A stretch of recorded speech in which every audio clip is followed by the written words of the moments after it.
Hey everybody, welcome to my first video. I'm gonna try not to ramble on, but I wanted to do a couple videos as extra support to you for anyone who has bought my skincare book or is interested in purchasing my skincare book, or anyone who wants a couple YouTube how-to videos on how to do some of these things that are in my book. So the first thing we're going to do is actually turn raw honeycomb into usable beeswax for our skincare products.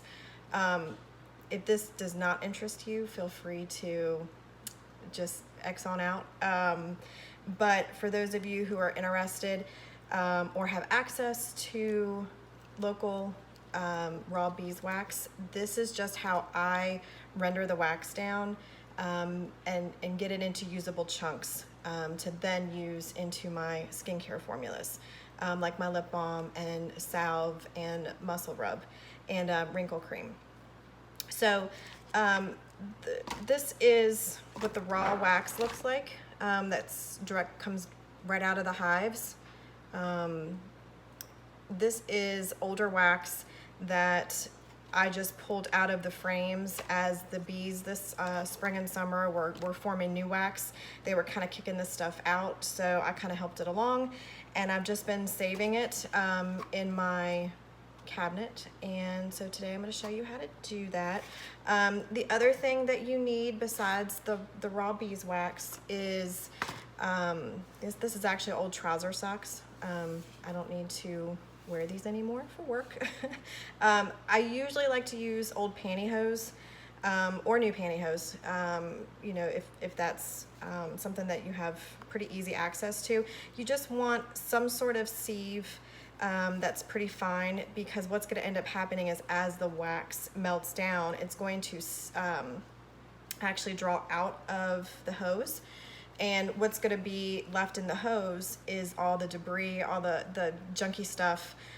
Sometimes it's grass and metal if your frames have metal. But that's the stuff that you don't want in your rendered down beeswax. So the hose is going to catch all of that. And then the other thing that you're going to want is an old pot. This is just one of my old pots. You can find them, you can get something at the thrift store. You can buy a brand new pot if you want. You just want to make sure that this is not being used for cooking, because there will leave some residue in the pan. You can actually see all my residue.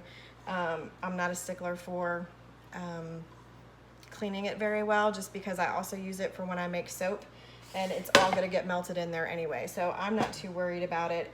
But you don't want to use the same pot for cooking.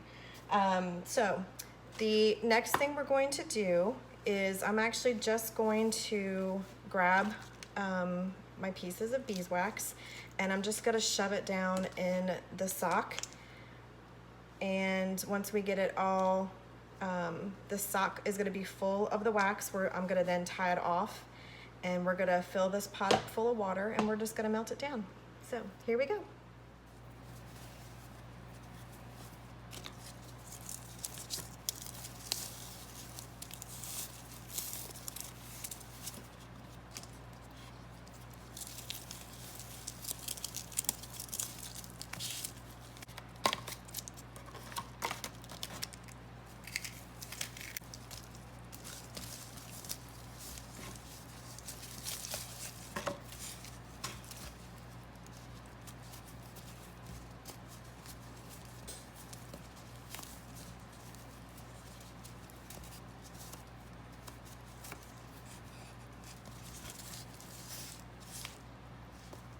Okay, so now I've got my pot full of water, and I'm going to turn the stove on, probably just medium heat, to get the water heated up.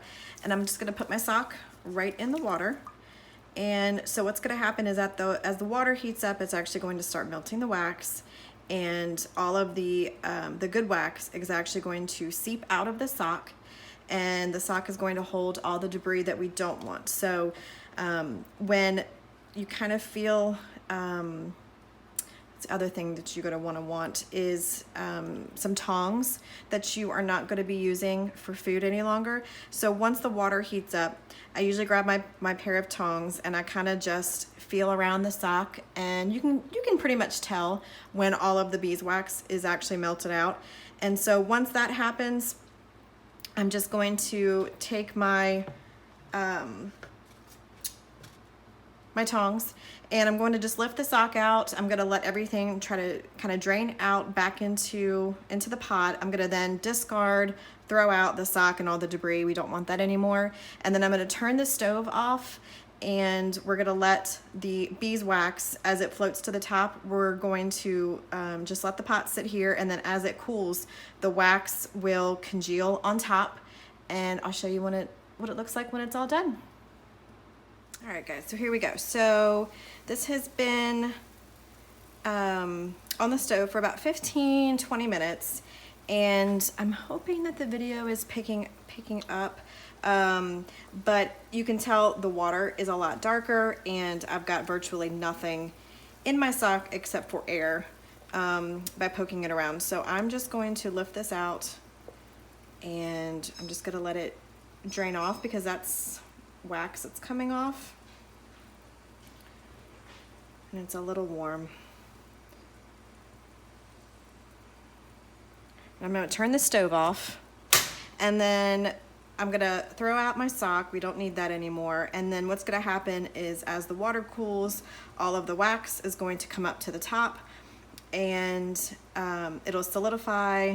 I'll probably leave it overnight, and we'll come back to it in the morning. I'm not sure. I don't think that this round's going to be very thin. I didn't have a whole lot of beeswax to start with, but the process is the same whether you have a lot or a little bit. So yeah, we'll come back and see it in the morning after everything has had a chance to cool off and harden. All right, and this is what it looks like after a day. You can see it's hard. This is a very thin piece of wax that I was left with, but I'm just going to pull it out, and I will lay this on a paper towel, let it dry off because the bottom is wet, and I will store it in my apothecary and use later whenever we need beeswax. So you can see it's actually pretty thin.